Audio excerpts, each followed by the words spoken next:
Boa noite. Sejam bem-vindos para mais um encontro dos estudos dos livros de Manuel Filomeno de Miranda, psicografado por Divaldo Franco. Nós estamos estudando o livro Nas Fronteiras da Loucura, quarto livro da série sobre obsessão e desobsessão. Somos um grupo de estudantes da doutrina espírita e do Evangelho e estamos aqui para refletir juntos sobre os ensinamentos do livro. Queremos agradecer a participação de todos que estão aqui conosco ao vivo e também aqueles que vão assistir depois pelo YouTube, no canal Leitura de Livros Espíritas. Toda terça-feira, o vídeo é publicado após as 21 horas. Peço agora que vocês desliguem seus microfones para que possamos fazer a nossa oração inicial, pedindo que a paz de Jesus esteja conosco. Vamos elevar o nosso pensamento na direção do Pai Celeste e de nosso irmão maior, nosso Mestre Jesus. Rogamos seu amparo para os propósitos de bem servir. Estamos aqui reunidos para mais um encontro de estudos sobre a doutrina espírita e o seu evangelho. Que o Senhor nos conduza para a realização dessa tarefa, possamos estar receptivos à inspiração dos teus mensageiros e que os ensinamentos desse livro possam iluminar nossos caminhos na jornada evolutiva, facilitando assim a nossa compreensão. Pedimos então, Senhor, a sua proteção e auxílio para a realização do nosso estudo. Que assim seja, graças a Deus. Então vamos botar nosso texto. Estamos no estudo 20, capítulo 26. Pronto. Considerações e preparativos.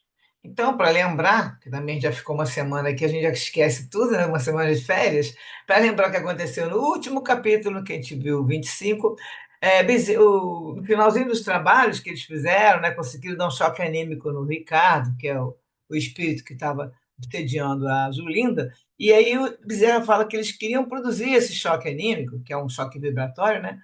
Ele comenta, em nosso irmão, para colhermos resultados futuros.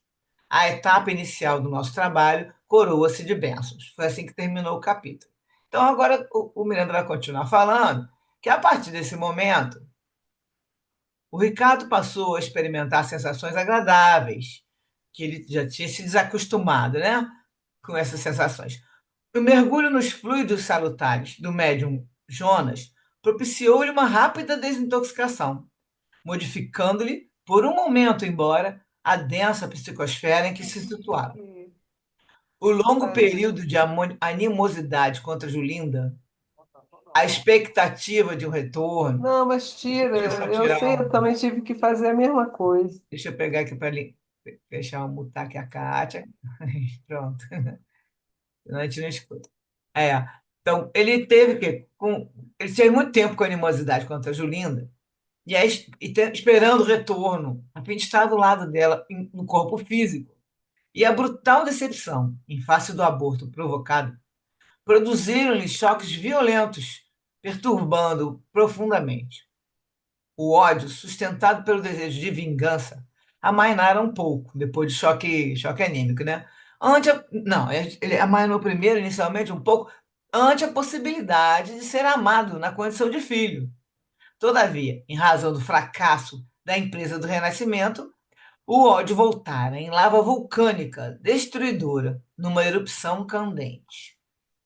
O Ricardo tinha se habituado à alimentação daqueles fluidos densos, né? Igualmente venenosa, que ele absorvia da hospedeira. Ele também jogava fluidos venenosos para ela e se absorvia dos fluidos densos também dela, né?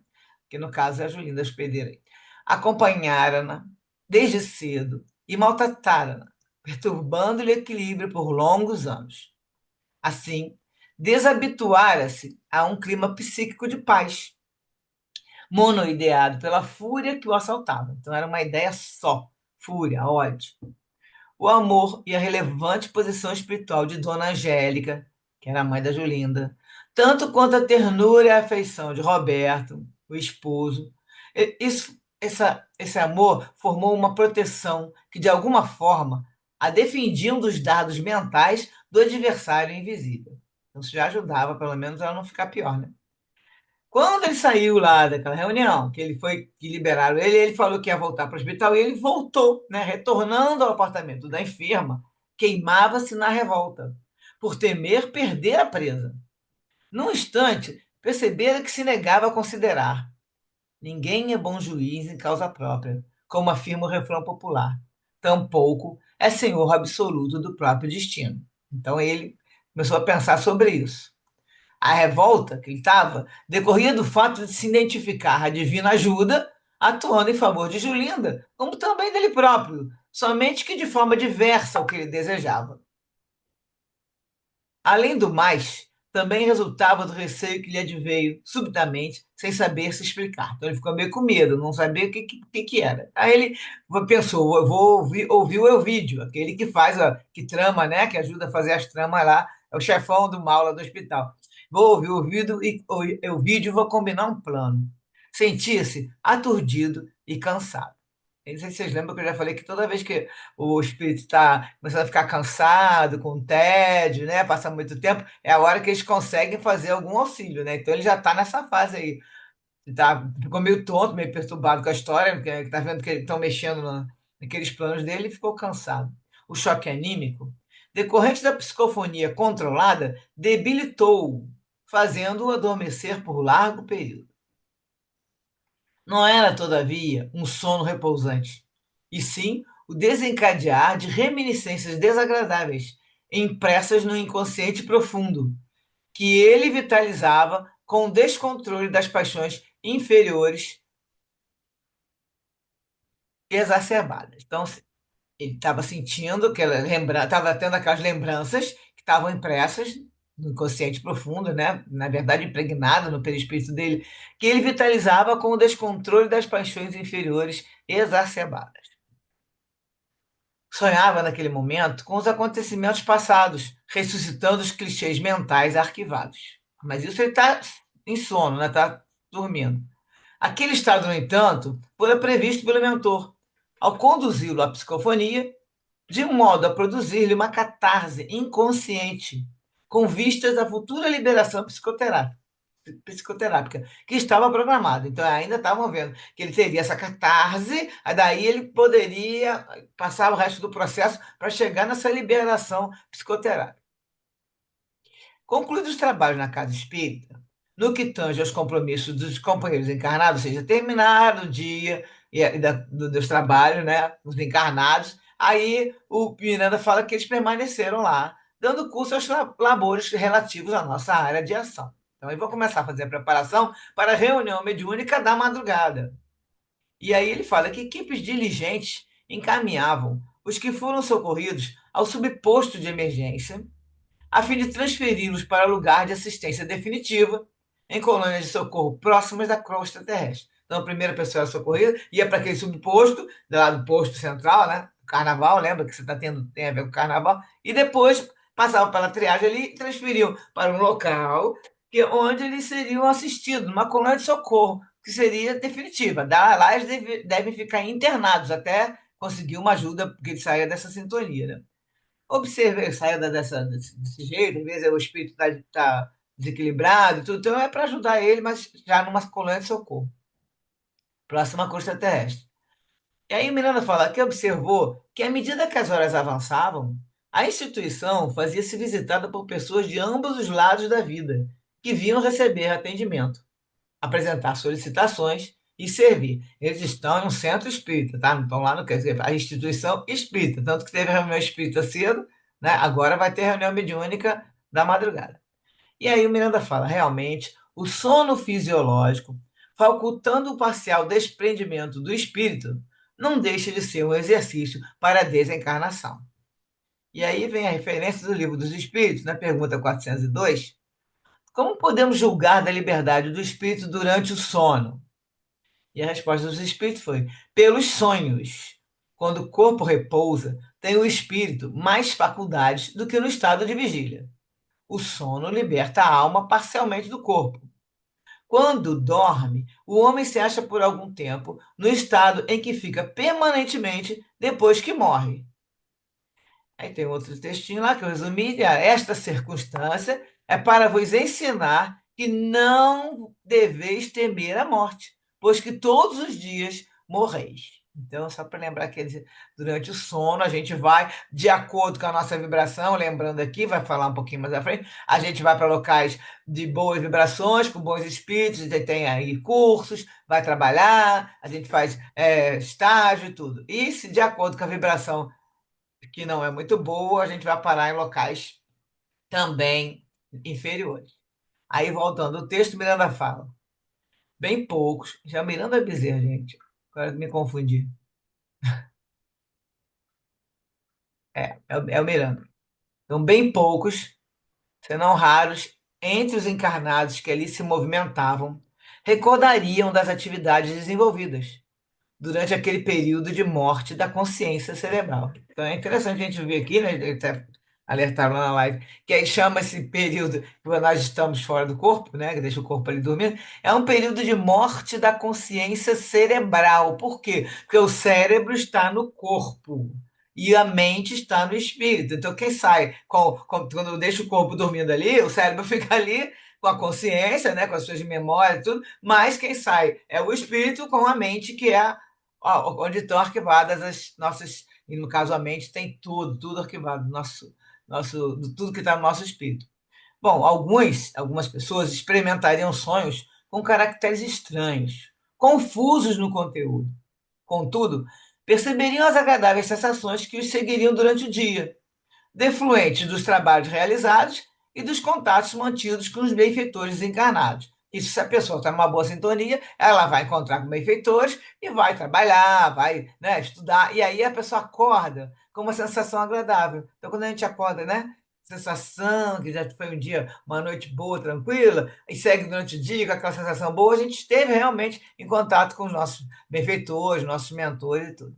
O inverso também sucede, ou seja, aquele que não está se esforçando para fazer o bem, né? Não está se esforçando para estar em contato sempre com boas vibrações, ele, aí coloca aqui, quando a área de ação transcorre em outros lugares da psicosfera tóxica, quando você sai, dormiu, o espírito vai para essa área aqui, vai agir na área que tem psicosfera tóxica, e de interesses inconfessáveis, também sucede que você vai acordar, né, numa situação que não, às vezes você acorda cansado, às vezes acorda de um jeito que não está se sentindo muito bem. Miranda fala que passava da meia-noite quando ele viu adentrar-se o médium dedicado Jonas, que a gente já conheceu, já passou outra vez, né, assistido por Genésio, que o foram buscar, facilitando-lhe o deslocamento. E aí Miranda fala que ele podia sentir de perto, nesse companheiro dedicado, os frutos da abnegação que a fé espírita consciente lhe propiciava. Aí ele conversou um pouco com ele, né? Dialogamos um pouco. Novamente, da outra vez ele também foi, quando encontrou ele, ele disse que dialogou um pouco. E aí, terminando, ele falou que não pôde evitar fazer umas perguntas para o Genésio, que foi buscar ele. Aí né, o médium deve ter dado uma afastadinha, lógico, e ele fez indagações ao Genésio. Ele percebeu que aos 45 anos aproximadamente, o trabalhador afeiçoado esplendia de juventude física, sem denotar cansaço ou desgaste nos implementos da maquinária fisiológica. Transpirava paz no semblante jovial, ao mesmo tempo denotando madureza e responsabilidade. Não lhe havia notado sinais de compromisso conjugal ou presença psíquica de filhos, assim apresentando-se mais livre e despreocupado. E aí ele, com esse, ele fez logo uma análise do médium, aí o Genésio vai esclarecer a ele que o operário da mediunidade, Jonas, reencarnara-se com graves compromissos no campo da afetividade, decorrentes de existências passadas. Ele vai começar a falar, que é o Genésio. Sabemos que o sexo é departamento divino, de que nos devemos utilizar com vistas à elevação, como, aliás, de toda a organização fisiológica com que a vida nos brinda para o milagre da evolução. Bem poucos, porém, temos sabido valorizar a sexualidade com o respeito e a compreensão que nos merece. Não poucas vezes temos derrapado, lamentavelmente, no exercício das funções genésicas, transformando-lhes o uso enobrecido em abuso degradante. O nosso Jonas não é exceção. Vem de experiências religiosas, muito recentemente, no sacerdócio católico. Não obstante o amor por Jesus, trazia profundas marcas de dissipações que não conseguira superar. 2 vezes seguidas reencarnou com o compromisso de servir para elevar-se moralmente.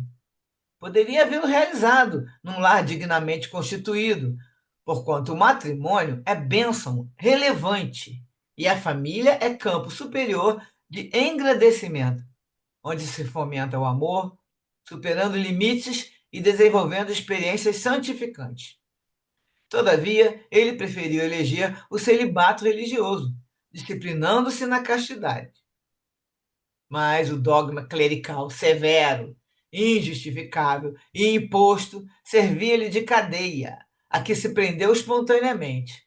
Sucede que os seus vínculos pretéritos eram muito fortes e um tanto negativos. À medida que os anos se passaram, ele reencontrou afetos e compromissos que esperava superar, mas com os quais sucumbiu lamentavelmente. Então, que dá a entender que ele, mesmo sendo lá, no caso, celibato religioso, o pessoal da Igreja Católica, né? Porque os pastores das outras igrejas podem casar. Então, aqui que a gente tem notícias seriam eles, então acabou se envolvendo, né, com esses afetos e não cumpriu lá as suas promessas de celibato e ainda que ele fala que ele poderia ter casado, mas ele quis continuar e aí acabou sucumbiu, lamentavelmente. Não possuindo uma força moral suficiente para assumir a responsabilidade que lhe competia, consociando-se, aqui que ele fala que poderia ter casado, como seria normal, deixou-se arrastar de erro em erro, entre remorsos e novos delitos, até piorar a própria situação.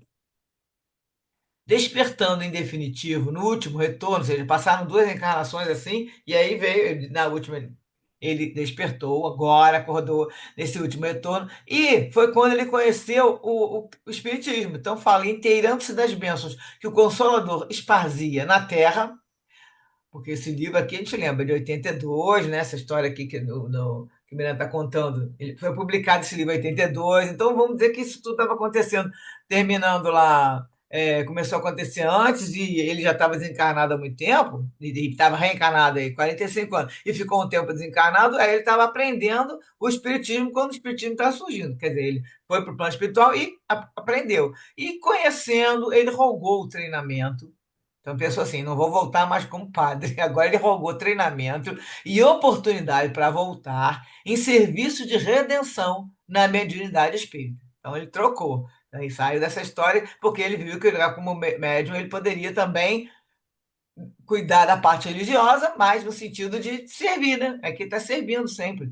Ele era portador de outros títulos de enobrecimento. E com tudo mesmo, ela fez muita coisa boa, né, naquelas outras existências dele. Então, assim, ele foi encaminhado à reencarnação sob recomendações especiais para a manutenção do equilíbrio, a disciplina da vontade e a correção da conduta. Então, o que dá a entender é que ele teve lá o seu mérito, né, porque ele tinha títulos de enobrecimento, foi encaminhado uma proteção bem especial, e aí ele vai usar isso. Ele usou isso para a manutenção do equilíbrio, por enquanto, até hoje, né? Que ele fala que a disciplina da vontade e a correção da conduta.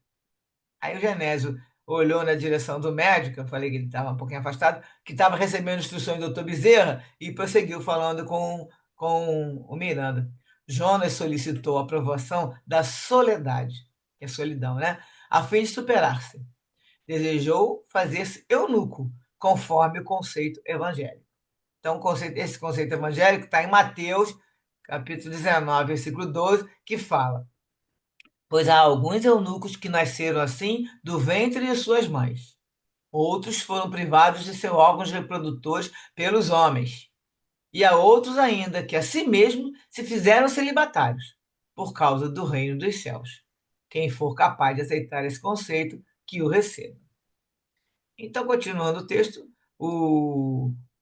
aqui é o Genésio falando, vai continuar falando, que é certo que o matrimônio digno, em que a comunhão pela sexualidade não se desatina, não deixa de ser uma união casta, pela superior conduta com que os cônjuges se facultam.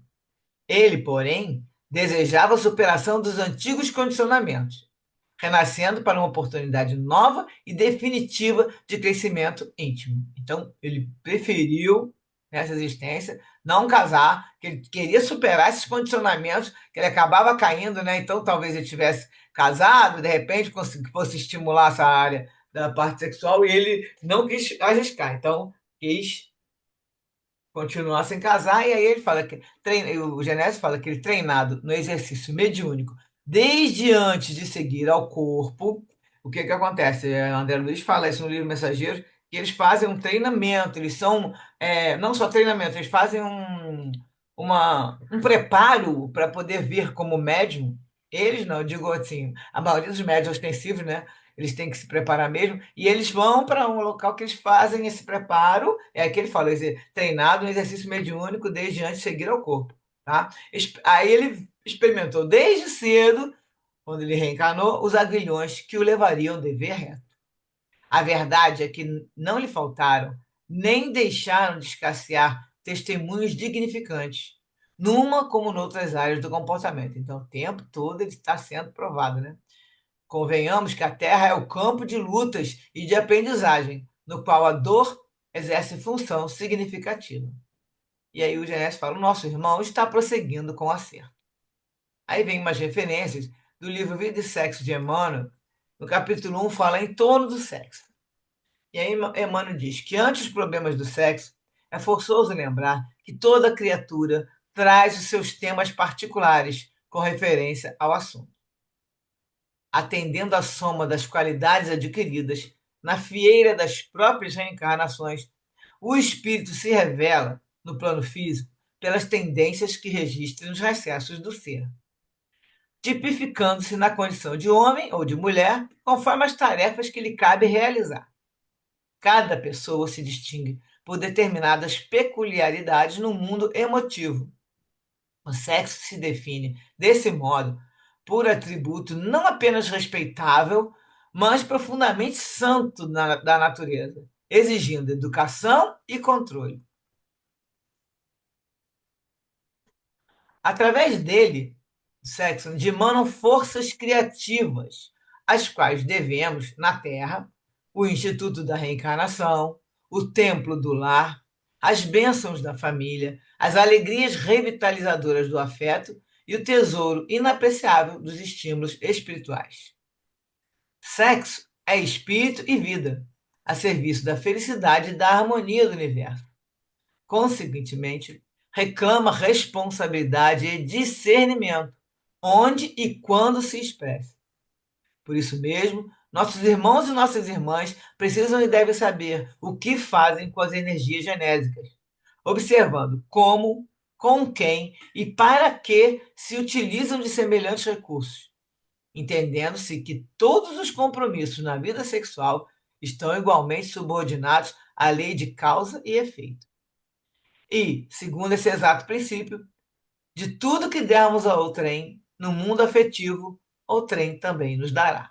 É aquela mesma causa e efeito, né, que você fizer para o próximo vai receber, né? Então aí você, especialmente no mundo afetivo, se a pessoa vai, gosta de enganar o outro, fica ali aquele relacionamento só para tirar o seu proveito, aquilo também ele recebe, né? Não é que é lei do talhão, mas recebe por quê? Porque ele vai ter que acertar o equilíbrio do universo. Desequilibrou, vai ter que equilibrar. No capítulo 25 tem sexo e religião. Para comentar essa história daquele resolveu ficar, né? Sem casar, dar-se ao fato de se isentar. O Emmanuel pergunta. Ele faz a pergunta e ele não responde, tá, gente? Nesse livro aí. Dar-se ao fato de se isentar alguém dos impulsos e inquietações sexuais simplesmente por haver assumido compromissos de natureza religiosa. E aí ele mesmo responde que a criatura que abraça encargos desta ordem está procurando ou aceitando para si mesma aguilhões regeneradores ou educativos. Então, é o que ele falou lá. Ele estava querendo terminar os condicionamentos. Né? Então, são aguilhões regeneradores, ou educativos também. Uma coisa vai ser educar. Né? Você tira o condicionamento, tem que fazer a educação. De vez que ordenações e providências de caráter externo não transfiguram milagrosamente o mundo íntimo. Então seria assim, você ficar repetindo, ah, não posso fazer isso, não posso fazer isso, que eles falam até ordenações, né?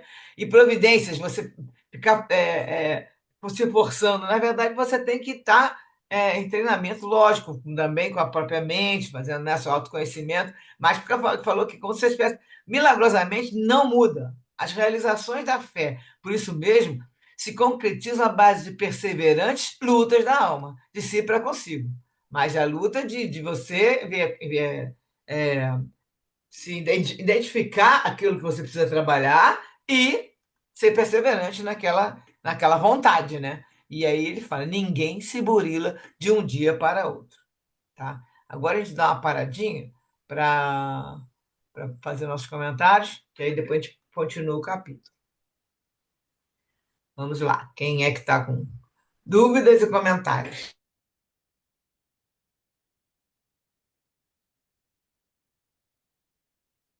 A gente vê como é necessário o autoconhecimento, né? Porque saber as suas próprias limitações ajuda muito a gente a escolher o que que a gente vai fazer da vida, né? Então, imagino que ele tenha escolhido esses ambientes religiosos numa época da vida jovem, né? Bastante jovem, e, mas sem saber, apenas talvez pelo brilho da posição ou pelas vantagens financeiras, que houve esse tempo também, né? De ter vantagens financeiras. E aí, né? Estimar que conseguiria fazer alguma coisa quando, né, realmente ele não tinha ideia das possibilidades dele. Então, assim, de novo e sempre, né, o autoconhecimento é básico para a gente conseguir ter equilíbrio, né, na situação, porque, olha, o comentário é que ele poderia ter se casado. Então, não era imprescindível que ele tivesse, né, que ele se abstivesse do sexo. Ele podia ter uma sexualidade saudável, mas ele escolheu do outro lado, né? Ele achou que conseguiria, e é muito difícil, né? E como ele mesmo comenta, né, você vai se fortalecendo aos poucos e você pode errar, né? Então, a gente tem que estar muito atento, né, às coisas que a gente vai escolhendo pela vida, né? E procurando fazer aquilo que a gente consegue, porque se a gente tentar abarcar o mundo, vai ficar sempre mais difícil. E aí eles comentam que para eles que foi, enganou duas vezes. Mas você poderia ter escolhido formar uma família. Então, aí ele ficou, não, forçou, né? Forçou uma barra de tipo, não, agora sendo assim, não posso, né? Sendo, né, castidade, sendo padre, não posso, então tombava. Aí depois de duas vezes que ele viu que não deu certo, agora ele escolheu, mas também escolheu, vai continuar o capítulo falando, escolheu também não ser casado. E por enquanto, como o Vené está contando aí, ele está, né, tá sendo uma pessoa que está respondendo muito bem, porque também, né, já foi lá, já teve a oportunidade, tem esse amparo, teve a oportunidade de estudar a doutrina espírita, tal, e aí com isso também, né, aí surgiu essa oportunidade dele ter o autoconhecimento, mas agora tendo uma visão melhor, né, do que é a vida, né, a lei de causa e efeito, tudo isso muda muito a cabeça da gente, né, que a doutrina espírita, ela traz, no ponto de vista nosso, traz uma visão de tudo na vida que a gente vai, pô, agora eu vou conseguir suportar melhor, porque agora eu sei. Então ele tinha aquele lance de tudo, imagina, com o pensamento dele religioso, é pecado, vou para o inferno, coisa e tal. Agora ele está tendo noção que ele tem como, né, vários recursos, como a gente fala aqui sempre, tem a prece, tem o trabalho, quanto mais se dedica ao trabalho, né, no caso aqui, servindo como médio. Então ele, tanto é que ele tá, toda hora ele trabalhou durante o dia, né, na vigília, e agora ele volta à noite para trabalhar tranquilo, porque ele fica lúcido e tudo, de tanto que ele aprendeu, né? Ele estudou a doutrina e veio com outra visão e está colocando isso em prática. Por quê? Porque também durante a noite ele não fica de bobeira, né? Ele tá toda hora, ele continua estudando à noite, né? Recebendo, fazendo estágio, vamos dizer. Então, para ele está sendo muito mais fácil, né?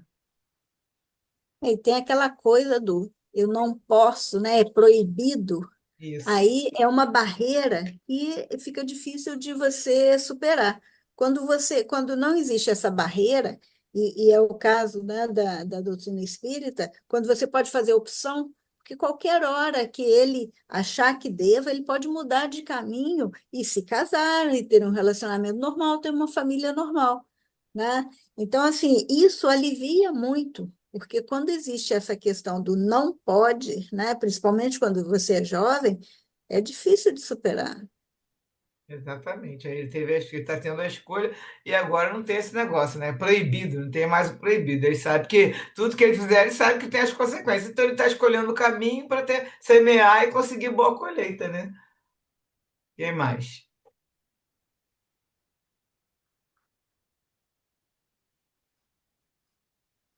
Tô vendo aqui.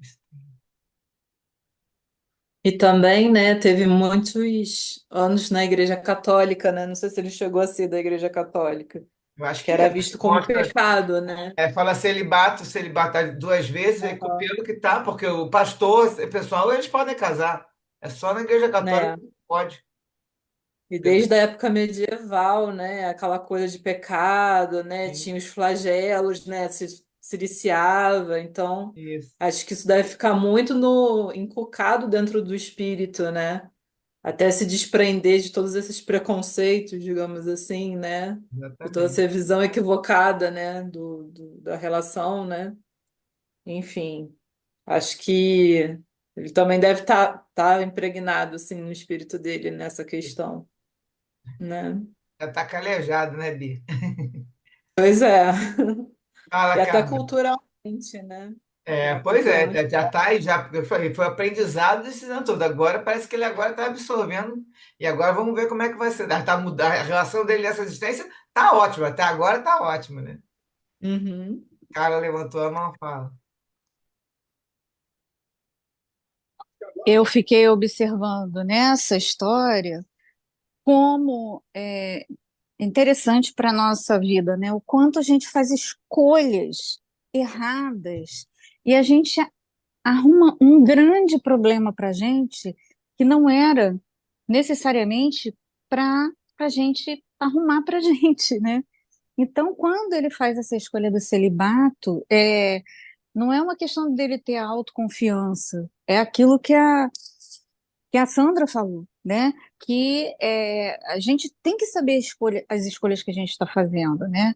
Então, foi uma escolha muito difícil que ele fez e ele não tinha, não dava conta. E ele não precisava fazer essa escolha radical, né? Hoje, a Igreja Católica tá, tem ainda, né, o celibato, né? Eles ainda têm essa cultura, né? Que é uma coisa própria da religião católica.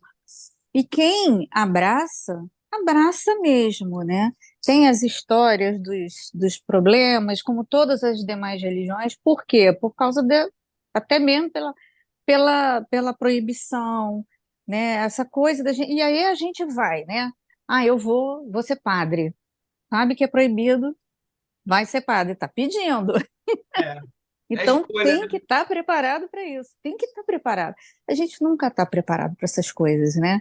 Quer dizer, não é que nunca, mas a gente está num caminho difícil, né? A gente já vem para um mundo de expiações e provas, né? Que já qualquer coisa já é uma dificuldade enorme a gente tentar mudar alguma coisa mínima da gente. Imagina uma coisa que vem causando a sua queda por encarnações e encarnações. Então é assim, às vezes essa história me remeteu para o atual, para os tempos atuais, pensando assim, a gente às vezes vai atrás do problema, a gente vai buscar o problema e esses problemas eles nos causam um transtorno gigantesco na vida, que não tinha necessidade. Não tinha necessidade de você passar por isso, né? Se ele tivesse aceito a situação, vamos casar e tal, de repente ele atrairia uma pessoa compatível com esses sentimentos de luta, de mudança, né? E aí teria uma vida legal, mais calma, mais tranquila, mas não, né? Quer dizer, então a gente, usando esse exemplo para a nossa vida, a gente também precisa ter esse olhar, né? Será que essas coisas são boas para mim?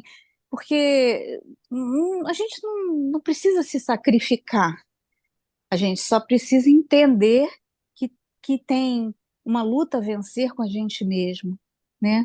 E que essa luta não vai acabar nessa encarnação, porque são muitas dificuldades que a gente vai vencendo, né? Se a gente conseguir de encarnação em encarnação vencer ao invés de trazer mais, levar mais débitos, já será uma coisa maravilhosa e super, super, super difícil.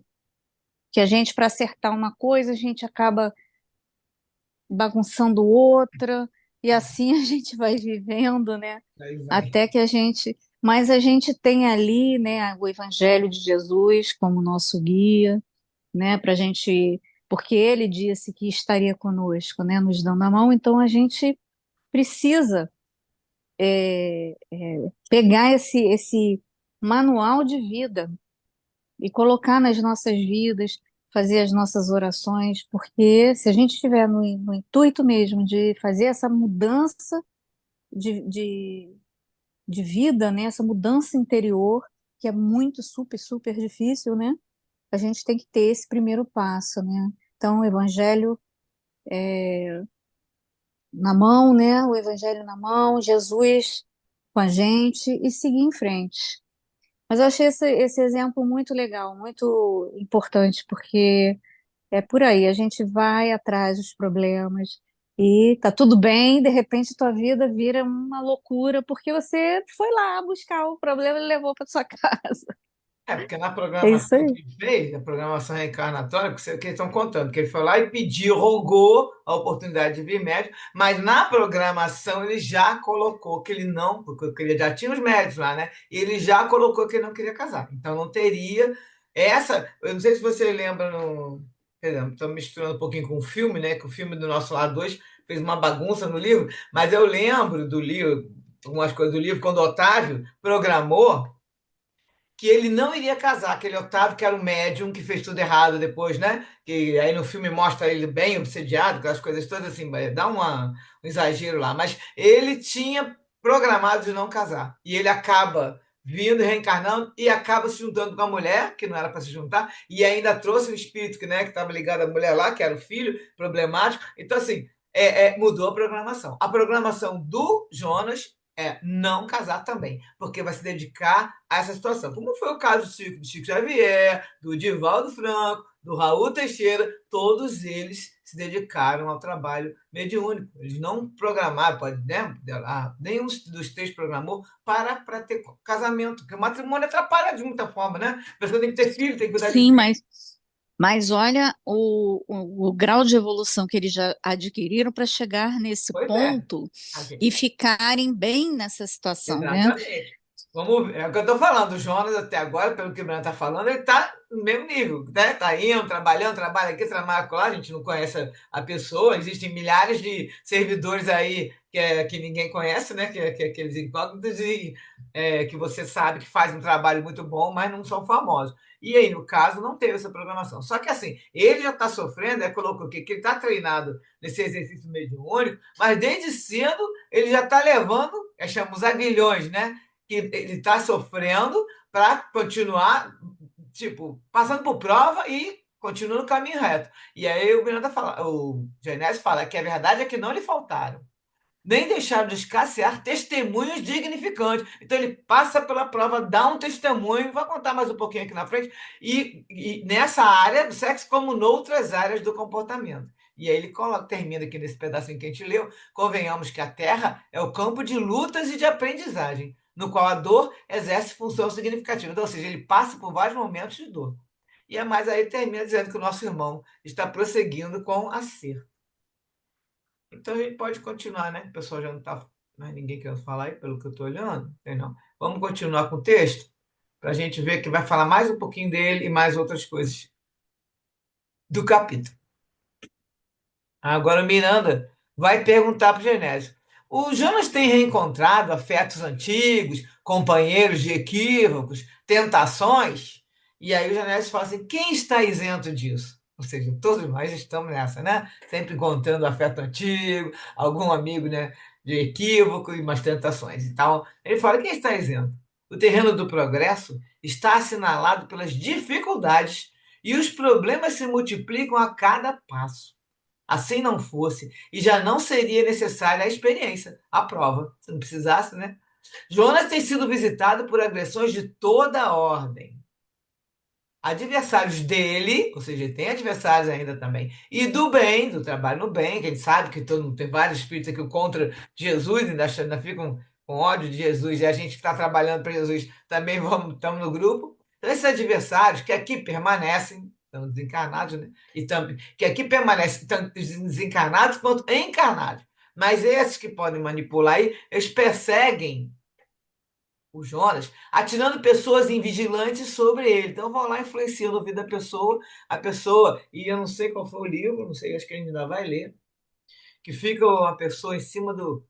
Não, nós já lemos, já foi um livro daqueles da transição. Foi um daqueles livros. Eu não sei, eu acho que foi o livro No Rumo do Mundo de Regeneração. Quem estudou isso com a gente aqui vai lembrar que teve lá estava atacando na casa espírita, e aí teve uma pessoa que ficava jogando a garota contra um cara que era casado, ia ter um escândalo todo. Então, assim, eles jogam pessoas invigilantes, as pessoas mais desequilibradas, que não têm ligações mesmo, não estão ali querendo trabalhar a parte espiritual, e aí faz com que essa pessoa se envolva, entendeu? Se sinta atraída por aquele outro, então, e até o momento em tentativas infrutíferas de perturbação e queda para ele. Então, eles jogam as pessoas não conseguem que ele saia do prumo, né? Almas queridas se acercam, restabelece-se os vínculos da afeição, ou seja, ele está encontrando com espíritos que ele amou muito, amor mesmo, né? Aquele amor não é amor fraterno. E acaba formando aquele vínculo de afeição, mas ele se segura. E aí fala que ele vai transformando ao longo do tempo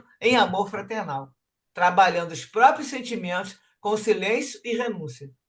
Assistência aos que sofrem e orações, exercitando a vigilância e a alegria de viver.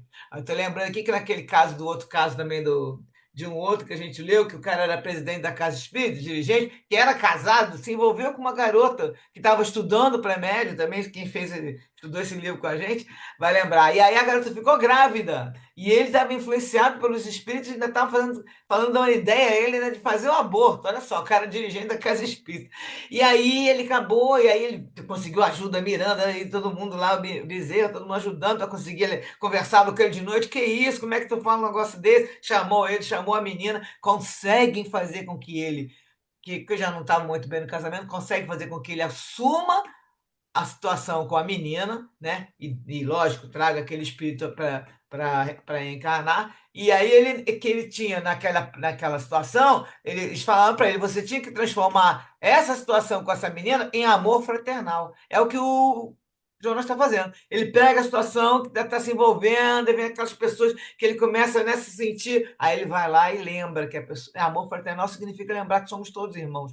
Então aquela pessoa se transforma, ele percebe, né, aquela insinuação, transforma em amor fraternal, e aí trabalha os seus próprios sentimentos, com silêncio e renúncia. Porque, no fundo, ele, né, ele está trabalhando isso porque ele quer sair desse condicionamento, de errar na área do sexo, que ele erra sempre. Erra no sentido de pegar, atrair, né? Pode ir, aí faz a situação para ele, não é aquela correta, né? Ele não, pelo que conta ali antes, ele errou mesmo, muito. Então ele não quer sair, quer deixar, vamos dizer, vamos dar uma limpada nessa existência agora, para limpar mesmo, na próxima eu poder fazer uma jornada melhor. Então ele fica em momento de silêncio, renúncia, aí ele fica dando assistência aos que sofrem e orações, exercitando a vigilância e a alegria de viver. Então ele fica transformando toda hora esse momento. Vai lá, trabalha, reza, exercita a vigilância e a alegria de viver.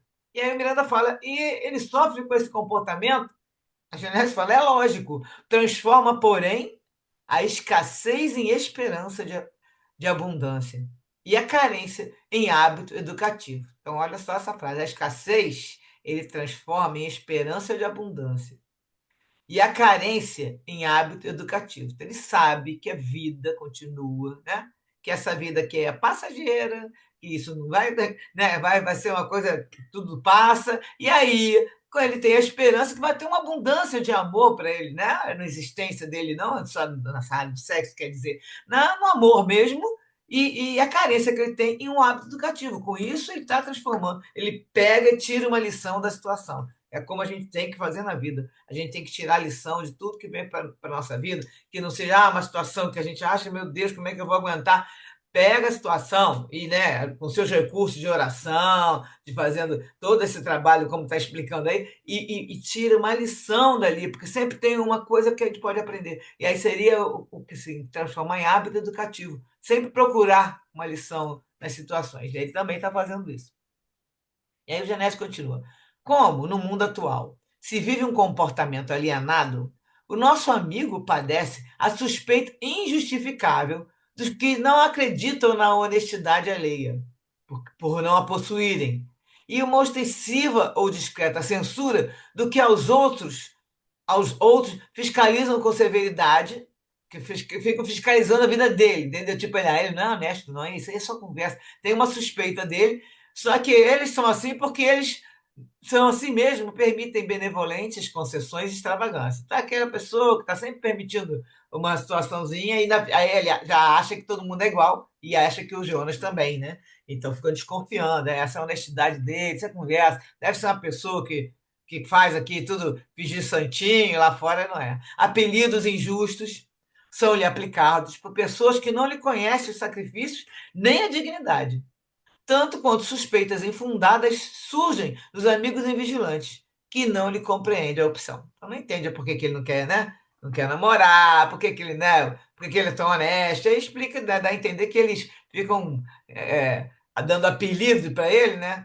Ô Santinho, ou então querendo saber, a gente só Deus sabe quais são. Estou pensando aqui em alguns que eles fiquem falando para poder ficar de ironia, mas ele não tem noção do que ele está, né? O sacrifício que ele faz para ter a dignidade que ele tem. Bom, sem haver alcançado a santificação, Jonas segue compreendendo uns e outros, hoje sofrendo menos do que ontem as flechadas com que o alcançam, de certo modo já indiferente às opiniões alheias a seu respeito, desde que infundadas. Então, como ele diz, a mesma coisa, ele tem a consciência tranquila, pode ter a opinião que for, seu respeito, ele foi amadurecendo, ele hoje sofre menos do que ontem, essas flechadas estão diminuindo, né? Esses ataques para ele, né? Já está indiferente, de certo modo, e segue compreendendo uns e outros, tem o jeito que tem que fazer, compreende, tolerar as pessoas, né? Que tem que ter, você olhar o limite dos outros e pronto.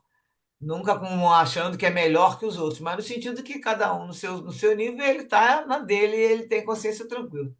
Pelo espírito de dedicação à mediunidade voltada para o bem, ao desinteresse pessoal quando no serviço da doutrina e pelos esforços que empreende por melhorar-se, ele vem granjeando cada dia maior número de amigos entre nós, que se inteiram das suas disposições e conquistas, passando a simpatizar-lhe a tarefa e utilizando no desdobramento dos compromissos abraçados. Então, olha aqui, a partir do momento que ele está se esforçando, né, para se melhorar, para poder. Não tem interesse em fazer a caridade, aquela caridade que Kardec fala, caridade desinteressada, a mediunidade voltada para o bem. Ele está fazendo que cada vez mais amigos no plano espiritual, dos benfeitores, que aproveitam tá vendo a tarefa dele, ficam muito felizes que ele está assim, e vão utilizando o trabalho dele nesse desdobramento dos compromissos abraçados, ou seja, sempre que pode, está sempre levando ele para o trabalho. Então, enquanto ele está dormindo, o corpo está descansando, ele está lá, continua suas tarefas, cada vez evoluindo mais. Desse modo, eles inspiram também, por sua vez, aos seus pupilos reencarnados que amam o bem, a fim de se que acerquem do médio e auxiliem-no, oferecendo-lhe amizade superior e recursos para a prática da caridade nos seus variados aspectos. Então, esses espíritos, cada um lá com seus, né, são mentores de algumas pessoas, são guias de várias pessoas, fazem com esse modo, eles também vão inspirando, eles vão inspirando os seus pupilos para que eles vão chegando perto dele. É que esse Jonas é uma boa influência, né? Então, eles se acercam do médico, auxiliar ele, ao mesmo tempo auxiliando, ficando amigo, uma amizade superior, e também ajudando o próprio Jonas para ter recursos para a prática da caridade nos variados aspectos, um ajudando ao outro. É isso que a nossa vida, o objetivo é ter a fraternidade universal, para cooperação, não para competição. É para todo mundo ficar, ninguém ficar dividido entre, me divide por causa de política, não divide por causa de gosto, de religião, de nada. A ideia é que todos trabalhem no mesmo objetivo, na mesma direção do bem e que a gente consiga a fraternidade universal. E aí ele fala que estão fazendo isso, eles vão ajudando e fazendo com que as pessoas vão ficar amiga dele também, na parte, né, na vigília, né? Bom, aí ele termina aqui.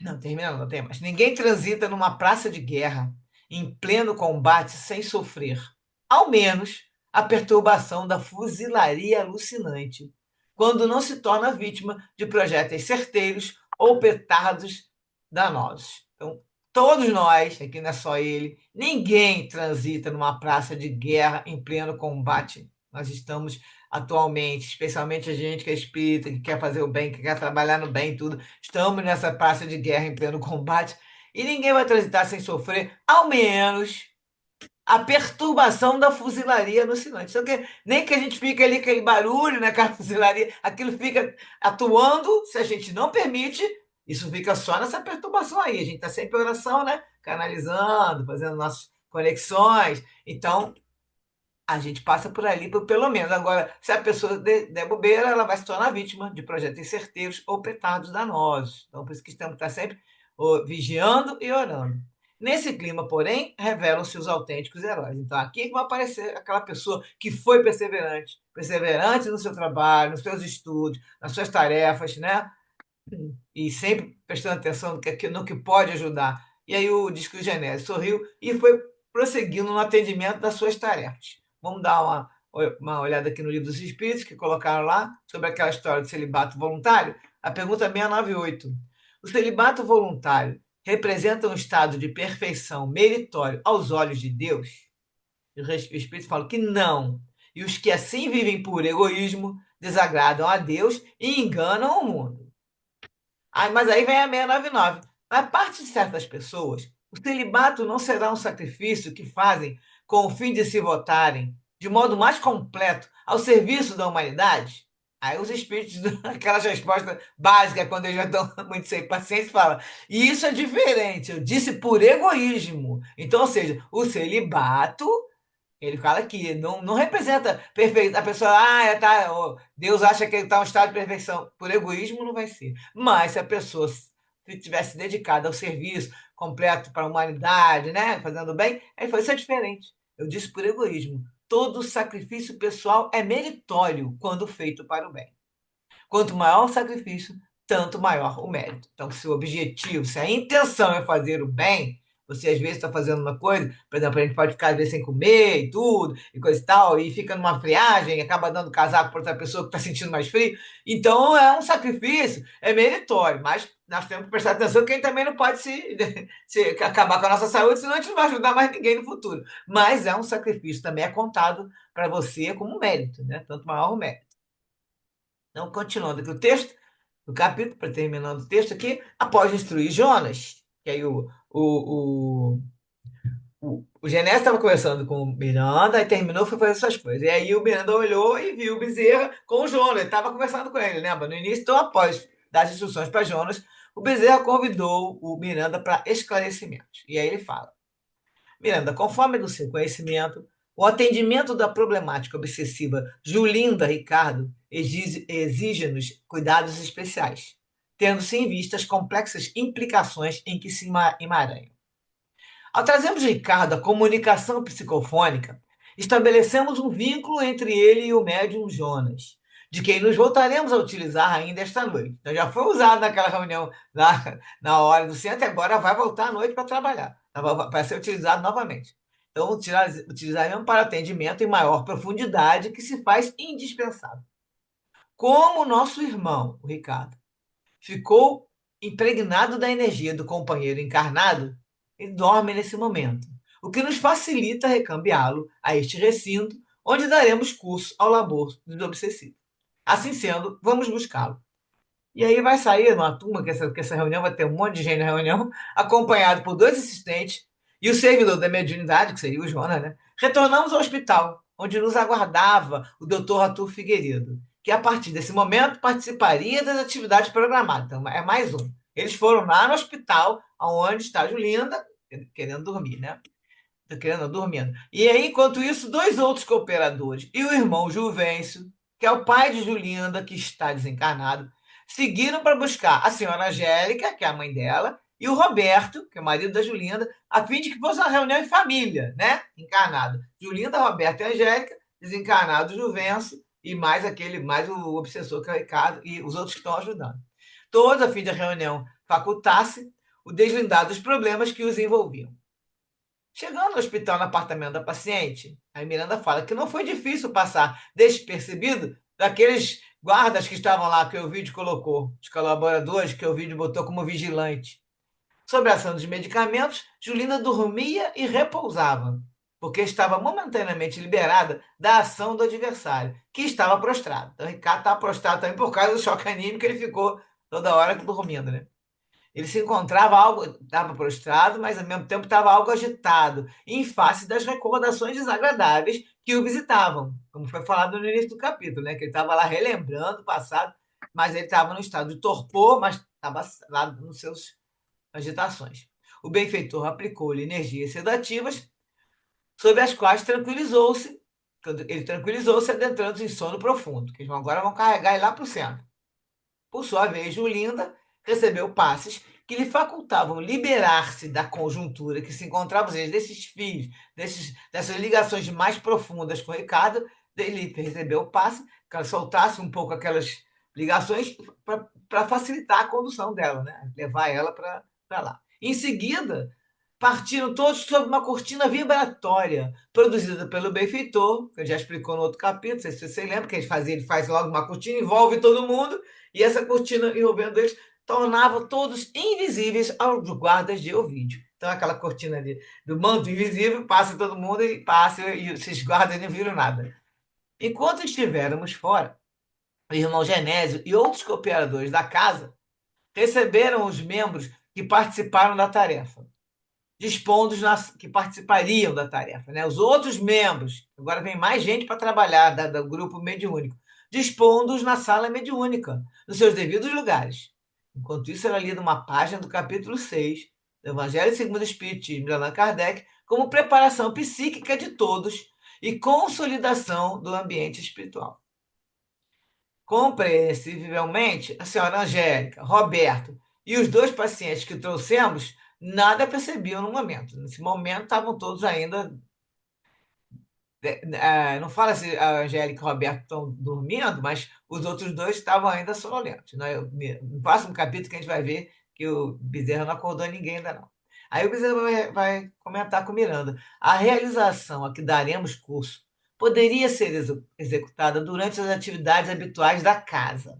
E agora ele vem com uma informação interessante que você não vê nem em outros, eu nunca tinha visto em outros livros, que é um alerta para a gente, né?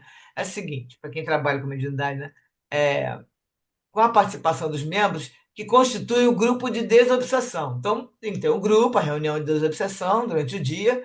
Ele fala que poderia ser executada lá nessas atividades. No entanto, como é um caso, daí falam que tem precisa de um labor mais cuidadoso, esse é um trabalho que precisa ser mais cuidadoso, eles deram preferência a fazer na madrugada, né? Na reunião mediúnica já, com os desencarnados, no caso, eles em desdobramento. Por quê? Pela necessidade de irmos às raízes das causas que afligem os nossos irmãos necessitados. Então, vai ser uma reunião mais trabalhosa, sem que corramos as desnecessárias contingências da distração dos encarnados, do cansaço que os toma, inclusive do sono a que muitos se entregam, certamente sem o desejarem. Então, numa reunião mediúnica, desobsessão, aí às vezes o pessoal está lá fazendo suas orações, fazendo a vibração, aí começa a se distrair, às vezes. Um encarnado que está no grupo mediúnico. O cansaço começa a dar sono, a pessoa também se desliga. Sem se desejar, lógico. Então, o que ele fala? No plano físico, trabalhadores dedicados do labor desobsessivo têm sido vitimados por lamentável torpor mental, que os induz à sonolência de que não conseguem se liberar. Tombam fracos, seja por desinteresse da tarefa ou por invigilância. estabelecendo ou reestruturando ligações com as mentes perversas dos seus adversários espirituais, que todos nós podemos ter, sim. Então, no caso, está ali para trabalhar, mas se já está ali meio, né, um torpor mental, e aí o teu adversário, um obsessor que esteja ligado a você, está querendo te pressionar para você não trabalhar, você não servir, para continuar nas garras dele, eles, nesse momento que pega e ficam nesse torpor, né, nessa sonolência, ele estabelece essa ligação com esses mentes perversas, que desse modo os bloqueiam, impedindo-os de aprender e servir, ou com o objetivo de prejudicar o ministério socorrista, ou seja, também não querem que nem, né, seja feito nada, né, que eles chamam de cordeiros e que trabalham para Jesus, eles querem atrapalhar. Então, eles querem colocar as pessoas com sono, no caso, esses trabalhadores, para que não aconteça o trabalho, né?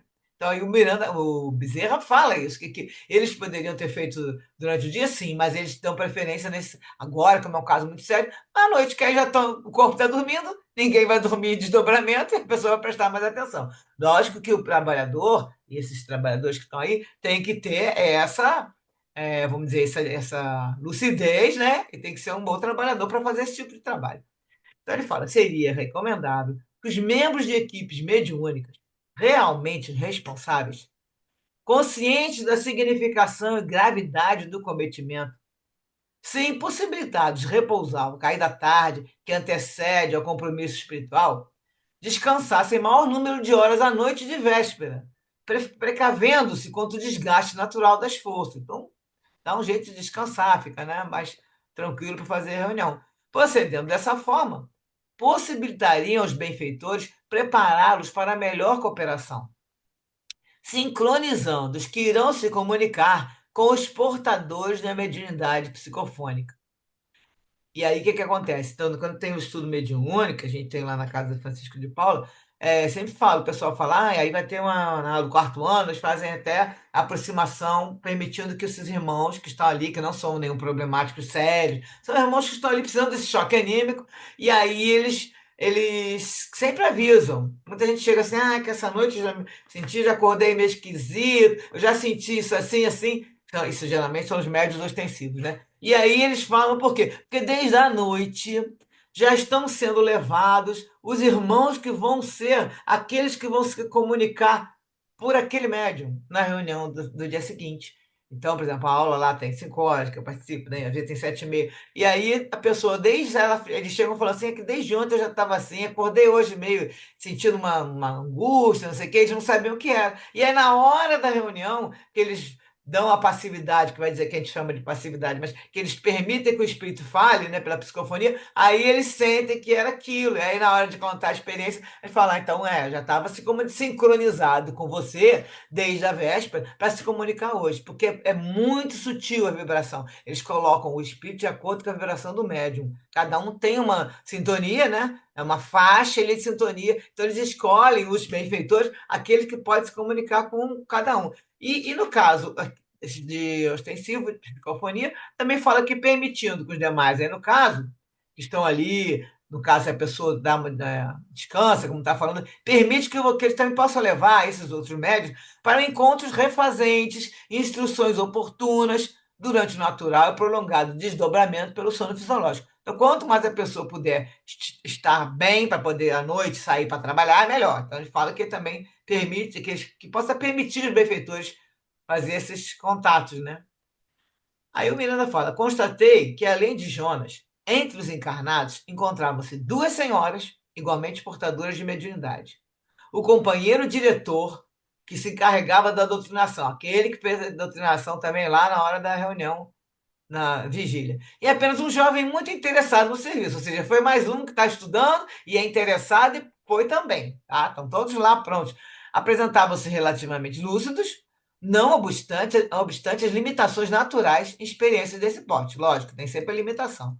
Aí o Bezerra explicou para o Miranda: estamos diante de um grupo mediúnico de desobsessão, portador de qualidades superiores graças ao conhecimento espírita, de que se fazem possuidores, assim como a sua dedicação natural ao bem.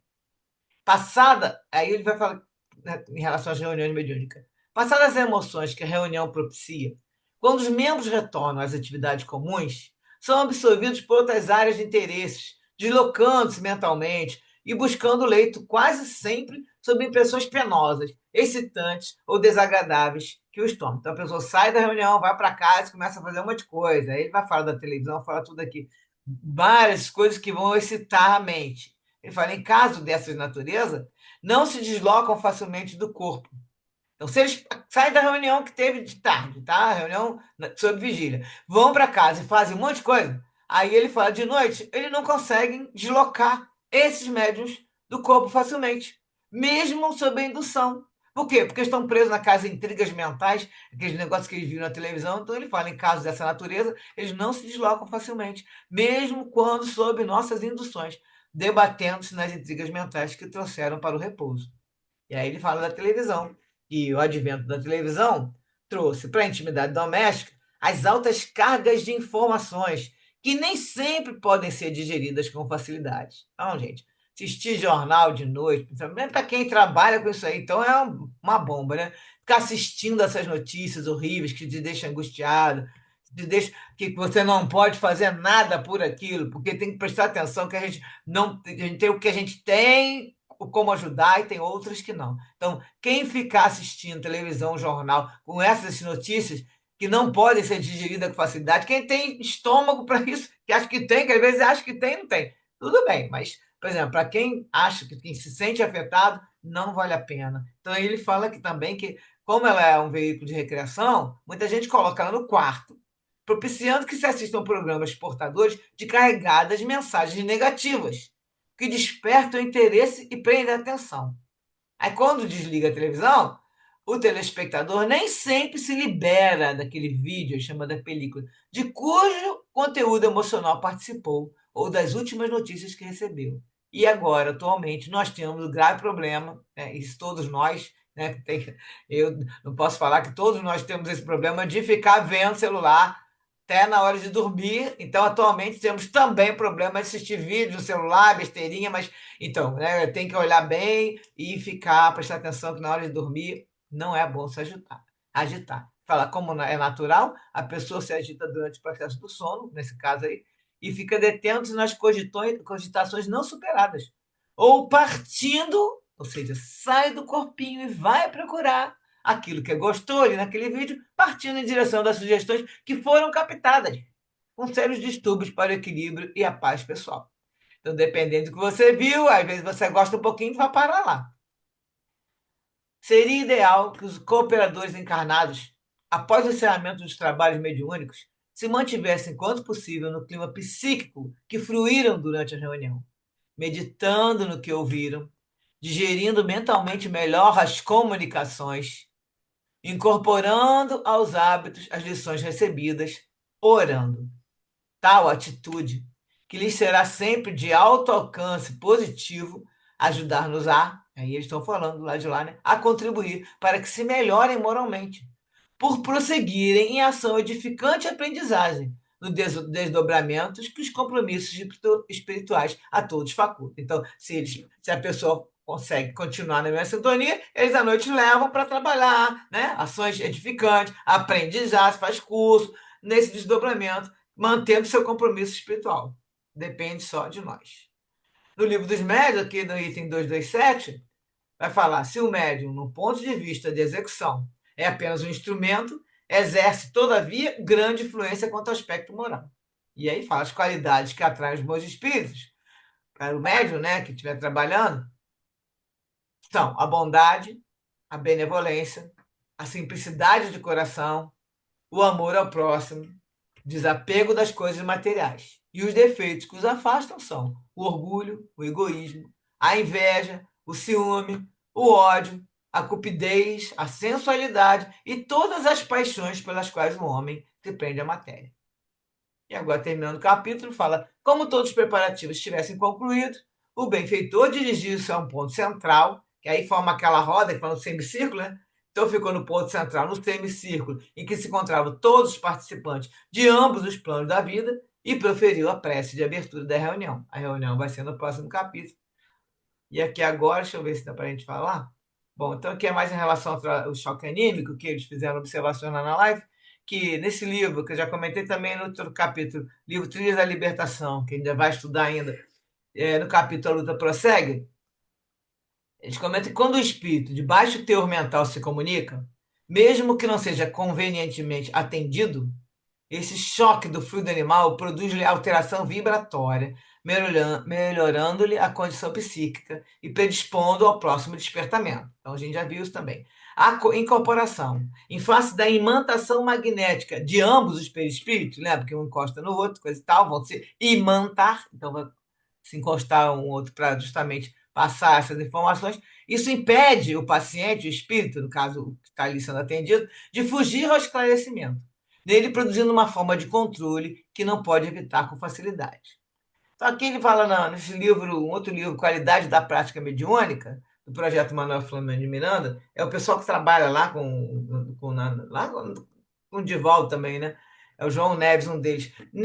No número 93, aqui no item lá do livro, fala: à luz do que vimos sobre o choque anímico, e sabendo que esse fenômeno representa uma contribuição terapêutica do médium de transe, quais os parâmetros de qualidade que podem ser estabelecidos para avaliar sua eficiência? Como é que você vai saber que depois que o espírito passou naquele choque anímico, foi eficiente aquilo, né? Aí eles botam aqui umas colocações. Primeiro, quando você vai ter constatação de alívio do sofrimento dos espíritos, que sofrem dores físicas ou morais, e outros que estavam depauperados, abatidos. Então, eu depois demonstro que estão melhores, eu falo. Então, a incorporação para esses, no caso do choque anímico, funciona a semelhança de um tônico, uma transfusão de sangue, como se o médium, no transe, ao receber o espírito, tivesse ali aplicar um passe restaurador de força. Outra coisa que você pode ver é a contenção do espírito para o diálogo, que alguns sentem prazer nesse diálogo. Porque as energias do médium acordam nele umas impressões boas que ele já tinha se desacostumado. Foi o caso do Ricardo aqui, né? E vai expandindo os sentimentos que estavam embotados, tipo a visão, a audição, o tato, né? Que a pessoa fica completamente perturbada lá, desequilíbrio, e eles perdem esses sentidos, e em contato com o encarnado, essas impressões deslumbram-se, renovam-se. Ou também uma variante desse comportamento são os espíritos que vêm impregnados de onde eles se encontravam, de hospitais, lares, cenas de acidente, e em contato com a energia do médio, acordam os sentidos e eles percebem que eles estão na sala mediúnica. E aí quebram a fixação mental que promovia aquele sofrimento. Eles param de pensar, então eu não estou lá, né? No acidente, aí quebra aquilo e fica mais fácil trabalhar com eles. Ao contrário, tem outros que querem fugir do diálogo, né? Não querem nem mal suportando ficar ali, que vai ajudar. Mas em ambos os casos, a imantação forte que o perispírito do médium exerce sobre o espírito garante a sua permanência até quando julgado necessário, pelos mentores ou pelo controle consciente do médium. Tem mais um trechinho pequeno aqui, gente, depois vou deixar com vocês, mas senão a gente não vai poder comentar, porque já está muito adiantada a hora, então não posso ficar continuando. Depois vocês leem lá, tá? Vamos lá, ver o que vocês têm de complemento aí.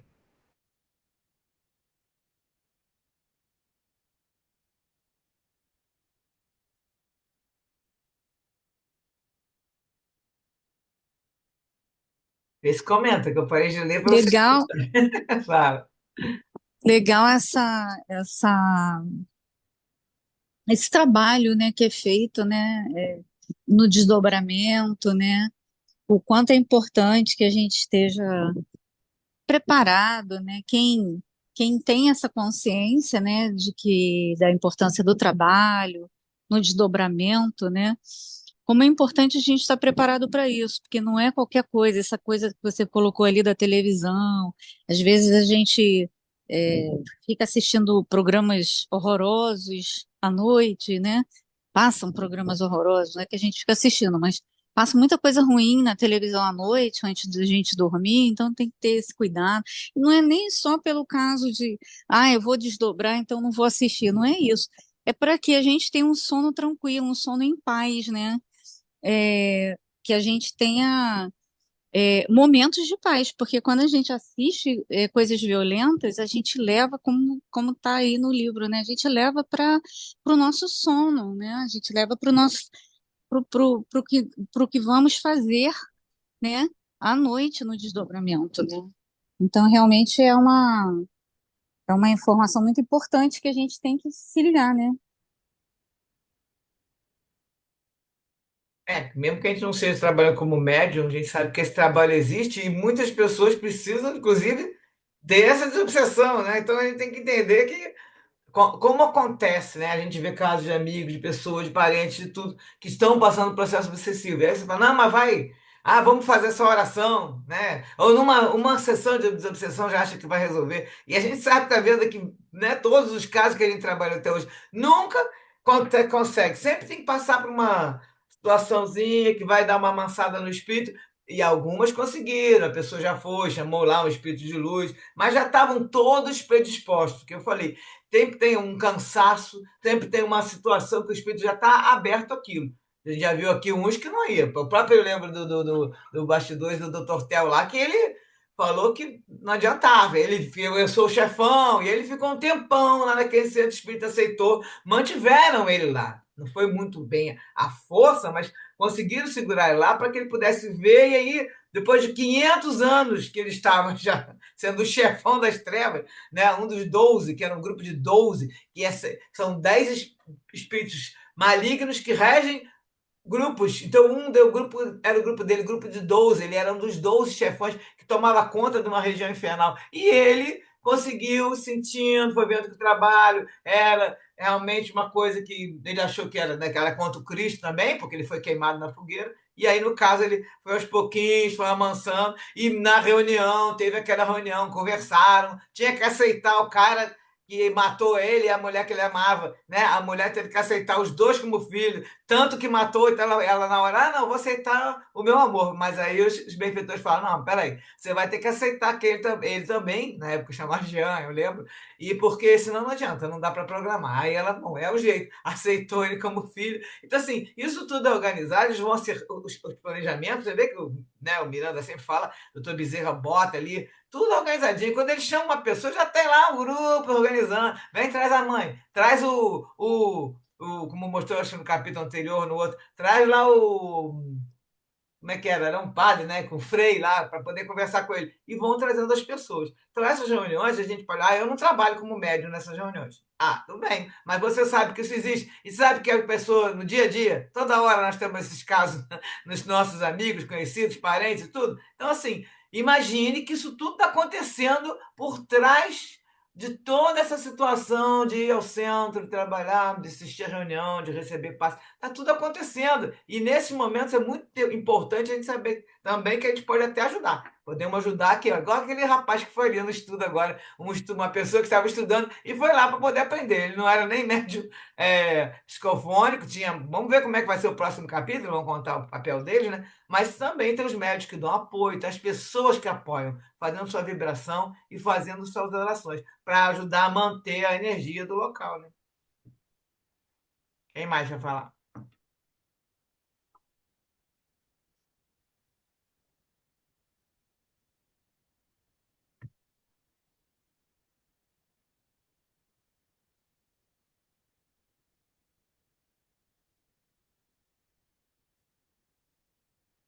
É isso mesmo, Su, é para manter a energia mesmo, né? É, a gente tem que ter a gente tem que se manter equilibrado, né? Não é fácil, né? Eu sempre falo isso, que não é fácil. Mas é porque não é mesmo. Eu me coloco nessa situação e vejo o quanto é difícil. Tanto a gente fazer esse autocontrole, né, e tal. Mas é muito bom quando a gente se cuida ao ponto de à noite a gente poder desdobrar e ir para lugares mais mais ligados ao bem, né? Porque quando a gente está sintonizado, tudo é a nossa sintonia, né? E aí, se a gente está sintonizado com alguma coisa não muito legal, por exemplo, a televisão, a coisas violentas ou ao mau humor, né, que muitas vezes acontece, de ver essas notícias negativas, a gente vai ficando de mau humor, e o mau humor vai virando uma coisa crônica. Quantas pessoas são assim, né, por conta de só notícias negativas o tempo todo, né? Então a gente vai levando isso para nossa vida, né? A gente tem que tirar essas coisas da gente, né? E aprender a viver em paz, que é a melhor coisa que tem quando a gente está em paz com a gente mesmo, né? E no caso também, assim, essa situação aí não é só para médium, né? Nós estamos lembrando que nós estamos estudando. Então, todos nós aqui estamos por dentro dessa situação. Todos nós podemos contribuir, mesmo sendo estudante de mediunidade ou não, frequentador do centro espírita, né?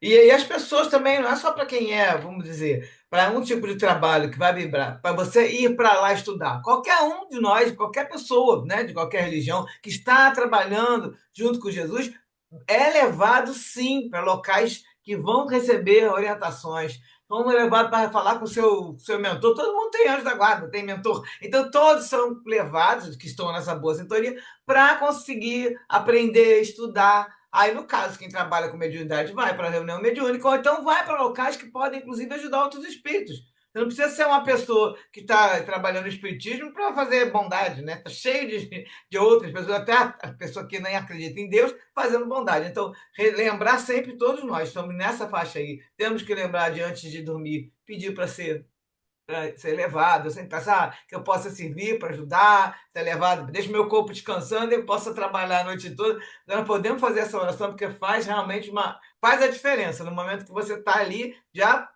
tipo, pedindo a permissão, me permita que eu possa ir, porque eu estou aqui pronta, disponível, né? Pronta, né? Quando que troca minha roupa, ainda brinquei ainda, que a gente dorme com a roupa de dormir, como é que nós vamos trabalhar, né? De camisola, mas aí eles trocam, que aquele capítulo Miranda falou que o anjo levantou e já estava contra a roupa, então tudo bem, que a gente possa ajudar de uma forma que é melhor, que a gente quer fazer o meu melhor, então estamos aqui prontos para fazer o bem, fazer o melhor. Quanto mais trabalho, gente, melhor. Pelo menos a gente vai. Enquanto a gente está vivendo, né? Enquanto vive vivendo bem, para poder morrer bem também. Lembrar sempre disso. Já está no finalzinho, então. Cara, tu faz a oração, só faltam 4 minutinhos. Tá, vamos lá.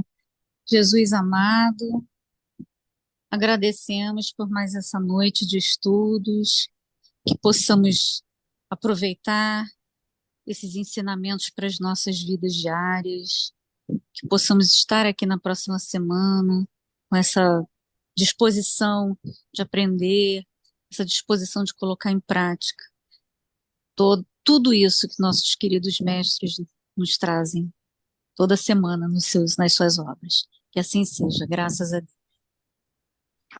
Graças a Deus. Então nós vamos seguindo, vamos direto aí ainda agora até dia 17, alguém perguntou aí, até dia 17 de dezembro nós estamos tocando direto, hoje é a última terça de novembro, nós temos 3 terças em dezembro, depois vou pegar bem na terça-feira, Natal e Ano Novo, aí a gente volta na primeira semana de janeiro. Então vamos ter 3 capítulos ainda para trabalhar, pelo menos. Beijo, gente. Boa noite para todos. Até semana que vem. Tchau, tchau. Boa Boa noite. noite, Beijo. Boa noite, meninas. gente. Obrigado. Boa Boa noite a noite, todos. gente.